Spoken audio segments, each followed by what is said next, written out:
where horror lies. Georgia here with you. I'm your regular Wednesday evening host here at BodyBags. It is week 437.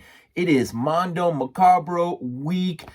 It is my first real introduction into this label. My first film from this label. Lucio Fulci's 1971 Giallo. Some would call a masterpiece of a Giallo. A lizard in a woman's skin.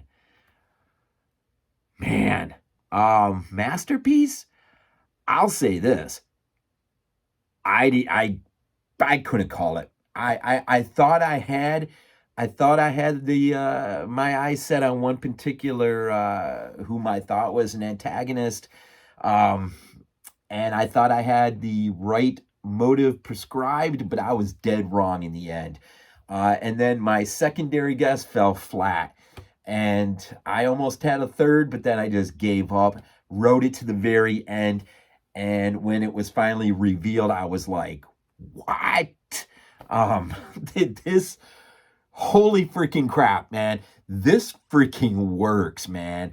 Ennio Morricone composed the score for this film. At times, the mixture between the cinematography and Morricone's work, especially when it involves a spiral staircase, man, is freaking out of this world.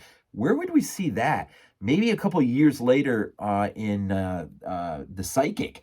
It reminded me of that. Like, this is the precursor to The Psychic. And maybe there's a scene or two in here that is a very, very, very, very, very early precursor to New York Ripper, maybe. Anyhow, it's a Giallo, Mondo Macabro. Like I said, I am totally brand new to this label. But I have to say, man, I was surprised to see all of that come up. I mean, we got an audio commentary on here. We've got a slew of documentaries, radio spots. Who'd have thought? Radio spots, which is pretty cool. And the trailers, alternate Italian opening credits. I did not check that out. I did. I kind of went through a little bit, and but no alternative work inside or a reversible cover or anything like that. But beautiful transfer, man. Beautiful transfer. I've never seen this movie before, so I can't judge it on anything other than what I'm looking at here. And basically, the quick synopsis here is Carol Hammond, a sexually frustrated wife of a successful London lawyer, is having bizarre erotic dreams about her uninhibited neighbor, Julia Duryea, who presides over noisy sex, drug-filled parties in the house next door. One night, Carol's dreams culminate in violent death, and she awakens to find her nightmares have become reality. Julie has been murdered, and Carol's the main suspect. It goes on a little bit more, but I'll stop there. That's perfect. It does, man. And you don't... I mean, your brain just freaking goes all over the map. There's so much to feed on here in terms of her psychosis and is somebody framing her? What's the deal, man? I mean, I would say the first quarter, I was kind of like, okay. But as you got near the halfway point and then, towards, as you started to ride into the final act, I was like there going, okay, who is it? Who what is behind all of this? Edmond Brighton, played by Leo Genn. I think that's it is Genn. Edmond Brighton plays her father. So, you got this setup where her dad's trying to look after her interest. She's married, but she suspects that her husband is having an affair on her. And so you don't know, maybe this is the crux of why she's fascinated by the girl next door and the parties and just that alternative life. And if I could say it like that, it stands in really opposed to the life that she's living. It's kind of like just the free living style, man. Of just, I mean, it's just uninhibited, man. Where her lifestyle seems not a straitjacket, but I mean, comparably to the other. And so it's just, you're like, I don't know, man. It's like, I just watch this. I mean, like, my brain is still buzzing. God, Ennio Morricone. I said that, the composer, of course, we know him from The Thing, right? And The Bird, The Crystal Plumage. I always forget he did that. And My Dear Killer, I forget he did that. Another Italian classic. Cinematography guy did, I'm not even going to try to say his name, Deep Red, New York Ripper. Eventually he would come back and work with Fulci again. Tomasi's on editing, man. We know him from the work he did on Zombie, right? And Carlo Rambaldi, man, doing the special effects. Planet of the Vampires, worked with Mario Bava, Bay of Blood, Deep Red, Close Encounters of the Third Kind, Alien. Oh, man. I mean, so there's some cool hands at work in this, but I don't know. What is Lucio Fulci's masterpiece? I mean, Don't Torture a Duckling. I mean, that's a go-to. I've heard this mentioned before. For me, maybe it's his Gates of Hell trilogy, but I'm gonna say I love The Psychic. I freaking love it, and I'm telling you, for like 3/4 of this, maybe half to a quarter, I was getting like really serious early Psychic vibes, man. Like that was going to be the next step. But this is early, man. This is 71. And we know Fulci's done a ton of stuff, right? A ton of stuff. So everything just starts to fall apart around this girl. And I'm just going to, I'm not going to, this is a giallo, man. If you've never seen it, I don't want to say anything that's going to ruin the reveal. I'll say this, man. I wish I would have wrote who wrote it. I think Fulci had his hand on it. No, maybe he didn't. I'm just going to say this was masterfully written in such a way. Man, you could really have a lot of fun. Just, it's got to be this character. It's got to be that character. This is exactly why they're doing it. Oh yeah, she's freaking screwed. Oh man, she's in a straitjacket. They're taking her to the freaking asylum. No, it's going to be this person for these reasons. I mean, it's like, and then you get to the end, man, and then a certain character does a certain thing, and you're like, what the freaking crap just happened? And so, like, then from that point forward, for those of you who've seen it, I think you know what I'm talking about. You're like, wait a minute now. Why did that character do that?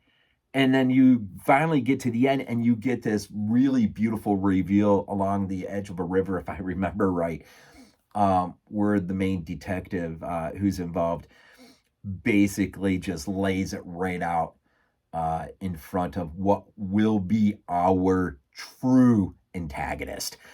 And that's beautiful, man. And that is beautiful. And it just kind of wraps up nice, man. God,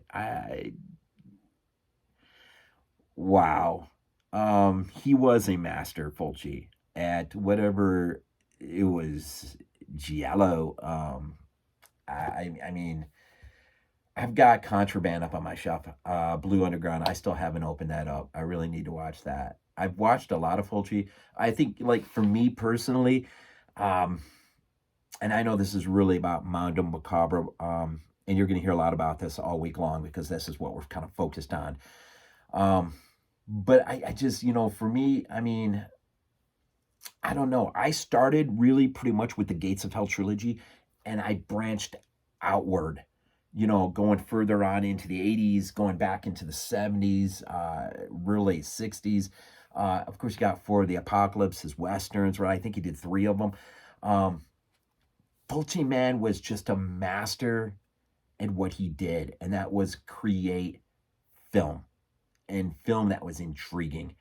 I don't know if there was anything he couldn't have done. I think for me personally, the Gates of Hell trilogy, maybe it's my love for Lovecraft. That is my home base. And then I sort of jump out of there And I haven't seen Contraband yet. I need to see that. But I think I'm up to. I think this makes number 16 films of Fulci I have in my collection. Maybe I have more. I think this was 16. It is, man. It is definitely. God, I don't even, man. I wish I should have just done all spoilers and like, could you freaking believe? I mean, some of you do, some of you know, some of you've seen it, some of you have not seen it. Some of you may end up seeing it, and then I'm like, I don't know, man. I could not, I couldn't pin it down. I thought I had it pinned down, but then I thought that's too easy. That has to be way too easy. And sure enough, it was too easy. But man, I don't know. That was the end. The end was pretty amazing. And wow, how about the giallos though, and the titles that we have seen throughout, a good part of the 70s. And this is no exception. A lizard in a woman's skin. I mean, the titles, man. Again, the cinematography. Oh, there's a scene. I swear there's a scene in there that towards the end, when she, our girl here, is being chased, is a really awesome chase scene. There's a scene that reminded me of Phenomena when, oh God, what's her name, is trying to climb up through a window to get out of a room that she is in. It's sort of like that, but then the color palette reminded me actually of the room in Suspira that held all the wire stuff. So, I mean, that's interesting when you kind of see that. But Ennio Morricone on the score, fabulous, absolutely fantastic score, fantastic cinematography. Just awesome writing. The cast is phenomenal. The inspectors are phenomenal. Just a freaking joy. I mean, just fun to watch, man. It was a little bit of a slow one for me at the beginning. But I found my way. I found my niche. The needle fell into the record at the right groove, and I found my place. And by the end, it was like, holy freaking crap. I'm trying to think if there's anything else. I wrote down a few things, but the title, man, or the tagline, biting gnawing terror claws at your brain. It's pretty cool stuff. Anyhow, I don't know why that happened. But anyways, that's probably my cue to go. So, Mondo Macabro, you're going to hear all week about this label. And I really don't know a lot about it. From what little I see, some cool extras, radio spots, and audio commentary. Transfer's great. It's Fulci, man. It's Lucio Fulci, man. I mean, do you really need to say anything beyond that? But you're going to hear a lot about the label, and hopefully some of these guys, I'm sure some of these guys have quite a few films from this label, and they'll be able to speak a lot more to this label. So for me tonight, man, it was just a little bit of Fulci, the introduction to the label, my first one, but my 16th or something film of Fulci's. And it's always fun to get a brand new label and check it out and start comparing it against other labels you have, right? And so, so tonight at week 437, it is Mondo Macabro all week long. I hope you enjoy it. Thank you for the support. Thank you for your views. Thank you for your comments. Thank you for just supporting us. This wouldn't be what it is without you. And so we thank you each and every day. We drop a new video, of course, again, this week. Mondo Macabro, at the end of the month, we'll have Video Nasties Volume 2. That ought to be fun. And then I think there's an extra week this month, so an extra random week. So all month long, man, here we go. We're starting to head to the summer, right? We're starting to head to the summer. So anyways, at week 437, man, Mondo Macabro, Fulci, 71, a lizard in woman's skin. Oh, absolutely phenomenal giallo from Lucio Fulci. As always, go Bills.